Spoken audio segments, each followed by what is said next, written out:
안녕하세요. 저는 이교구 산호일 나눔터 돌보미 홍정순 집사입니다. 오남매 늦둥이 막내인 저는 어릴 때부터 터울 많은 언니 오빠들에게 업혀서 교회에 다녔습니다. 새우과 한 봉지만 있으면 수요 예배와 철야 예배도 잘 견딜 수 있었지요. 어린 시절 교회는 저의 놀이터이자 언니 오빠들과 함께 있을 수 있는 소중한 시간이었습니다.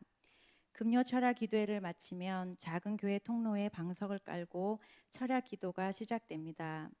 장로님 권사님들은 밤을 새워 기도하시고 저는 무릎을 베고 자다 깨다 과자를 먹다가 했었지요. 초등학교 때는 작은 오빠가 만들어준 방석에 앉아 자전거 뒤에 앉아 타고 오면 오빠는 성경 이야기를 실감나게 들려주었습니다. 지금 생각하면 틀린 것도 많았던 것 같지만 달빛과 별빛 아래 들려주던 성경 이야기는 저에게 정말 진실되게 다가왔습니다. 그렇게 거부감 없이 예배와 말씀과 기도는 제게 편안하게 자리 잡았고 초등학교 때는 앉아서 기도하기 시작했습니다. 6학년 어느 금요 기도회 때 여느 때와 다름없이 기도하던 중 예수님을 인격적으로 만나게 되었습니다. 예수님을 나의 구주, 나의 하나님으로 믿고 고백하는 순간부터 내주하신 성령님이 잠잠히 계시다가 제가 조금 알아들을 만한 때에 알려주신 것이겠죠. 다음날 정말이지 신기했습니다. 그동안 교과서 속의 새들은 울부짖는다고 배웠지만 새들은 분명 노래했고 바람과 구름은 주인 대신 하나님의 명령대로 이동했습니다. 꽃들과 돌들도 주인 대신 하나님을 알고 있었습니다. 제가 살았던 대구 광역시의 자그마한 시골 동네는 여전했지만 크고 높으신 하나님의 인지와 다스리심이 너무 웅장하고 크게 느껴진 시간이었습니다. 그 후 그 놀라우신 하나님을 전하고 싶었습니다. 그대로 있을 수 없었습니다. 유교 사상이 강한 마을에 있는 작은 동네 아이들에게 복음을 전하기 위해 교회에서 배운 것들을 정자나무 아래에 어른들 몰래 가르쳤습니다. 교회에 데리고 갔더니 난리가 났었기 때문이지요. 학교 친구들을 교회로 데리고 오고 중학교, 고등학교 때는 인근 교회로 연결해 주었습니다. 하교할 때 교회에서 1시간씩 찬양하고 기도했던 시간들은 저의 사춘기 시절 겪어야 하는 아픔과 슬픔들을 큰 위로와 강한 힘으로 채워주었습니다. 그렇게 자라 대학교에 진학하고 사회로 나가게 되었습니다. IVF에서 훈련까지 받았기에 어떤 상황에도 하나님을 예배하고 사는 삶은 자신 있다 여겨졌습니다. 하지만 교대 근무를 해야 되는 직장 여건은 저를 그렇게 버틸 수 있게 해주지 못했습니다. 믿음의 교제 없이는 하나님의 말씀을 되짚어보기 힘들었고 관계 속에서 빚어주시는 하나님의 섭리를 깨달아 적용해 가는 것이 힘들었습니다. 주간 근무하는 곳으로 옮기려고 이직을 기도하던 중 부서가 이동하게 되었습니다. 아마도 주간 근무를 통해 해야 할 일이 있었겠지요. 무엇이든 주를 위해서 일할 수 있을 것 같았습니다. 그러나 평일 직장에서 거의 에너지를 쓰고 자녀 양육과 연로하신 노모를 모시는 일은 다른 섬김의 시간을 가지기 어려웠습니다. 그때 교회에서 섬김의 삶 그룹 성경 공부를 하면서 나는 더 돌보미로 섬기고자 들었던 마음을 하나님께 드렸습니다. 금요일 저녁 함께 말씀을 나누고 찬양하며 보내는 시간을 저희 집에서 하는 일은 할 수 있을 것 같았죠. 남편은 힘든 그 일에 응해 주었습니다. 너무 기쁘고 감사했죠. 그러나 돌보미로 섬기는 일은 녹록지 않았습니다. 거의 모든 준비를 도맡아야 되는 남편과 새벽부터 먼 거리의 직장을 오고 가며 칼퇴근을 위해 하루 종일 고군분투한 저는 각자가 예민해져 있었고 그것은 모임을 은혜 안으로 이끌어가는 것을 방해했습니다.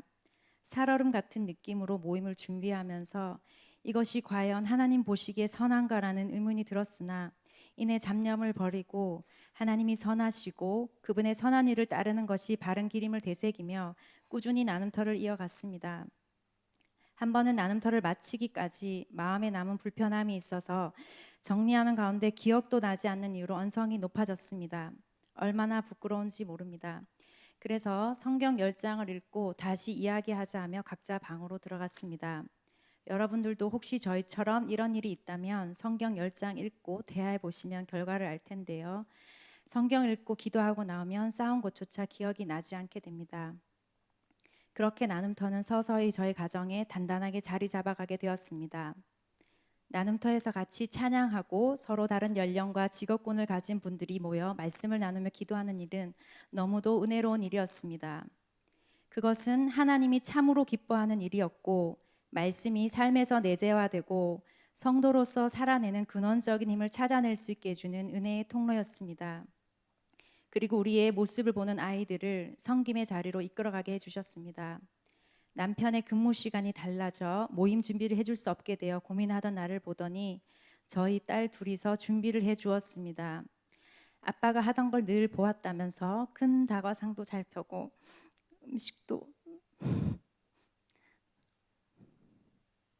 음식도 나르고 악보집도 잘 정리해 주었습니다. 죄송합니다. 둘째가 기저귀를 잘 때부터 시작했는데 언제 그렇게 걷는지 세상 감사했습니다. 코로나가 바늘 칠 때는 줌으로도 나눔터를 가능하게 하신 하나님은 당신의 말씀을 사모하고 찾는 이에게 무슨 방법을 써서라도 길을 열어주셨고 교회와 하나님의 나라를 위해 기도하게 하셨습니다. 그리고 귀한 대청마루 카페까지 허락하셔서 쉴 틈 없이 일하던 가쁜 숨을 말씀의 시선으로 천천히 고를 수 있게 해주셨습니다. 돌보미의 자리에 있기에 매일 큐티를 하며 묵상하는 글을 올리는 자리로 이끄셔서 말씀을 떠나지 않도록 도우셨습니다. 때로는 내 모습이 부끄럽고 묵상이 형식적이어서 단톡방에 올릴 때 가식적이라 여겨진 적도 있지만 그럴 때마다 하나님은 저희 부부를 말씀 안에 머물도록 하셨고 10년이 넘도록 이 자리를 지키며 하나님을 기억하게 하셨습니다. 사실 말이 돌봄이지 저희 부부는 나눔터를 시작할 때 나이가 제일 어렸습니다. 누구를 돌볼 수 있는 상황이 아니었습니다. 다른 나눔터는 돌봄이 집사님, 권사님, 장로님들이 참 많은 섬김을 하실 수 있지만 잠잠한 저희 성격의 부부는 그저 자리를 지킬 뿐이었습니다. 오히려 나눔이 권사님, 집사님들이 김치를 담궈주고 도와주시고 챙겨주셨습니다. 각자에게 주신 귀한 달란트들이 아름다운 교제 속에서 하나님의 귀한 사람으로 성숙해가는 것을 느낄 수 있었습니다. 그렇게 돌보미를 시작할 때 저희 부부가 가장 어렸고 아직도 어립니다. 혹시 이 시간 나눔터로 섬김을 하고 싶으신 분들이 계시다면 저희를 생각하시며 이 돌보미의 자리를 사모하시기만 하면 이끌어 가시는 분은 하나님이심을 경험하게 될 것입니다.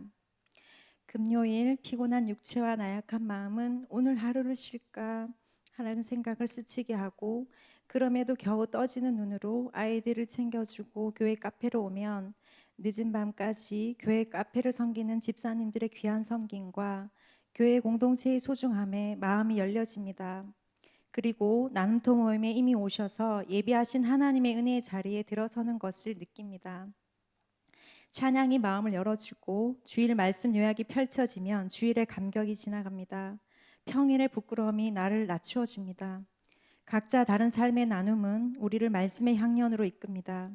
그리고 기도 제목을 가지고 기도하면 내가 무엇을 위해 기도하고 살아야 하는지를 하나님의 마음이 무엇인지 깨닫게 해줍니다. 그렇게 열려진 마음이 주일로 이어질 때 주일의 안식은 저에게 더 큰 은혜를 주었습니다. 아무것도 염려하지 말고 다만 모든 일에 기도와 간구로 너희 구할 것을 감사함으로 하나님께 아뢰라. 그리하면 모든 지각에 뛰어난 하나님의 평강이 너희 마음과 생각을 지키시리라. 아멘. 마음이 약해지고 상황이 힘들어질 때마다 저를 이끌어준 말씀입니다. 여전히 계속되는 은혜의 자리를 사모하시고 교회의 질서를 순종하며 달란트에 맞게 섬기고 나눌 때 하나님이 일하시고 교회가 든든히 세워져 감을 믿고 감사드립니다. 감사합니다.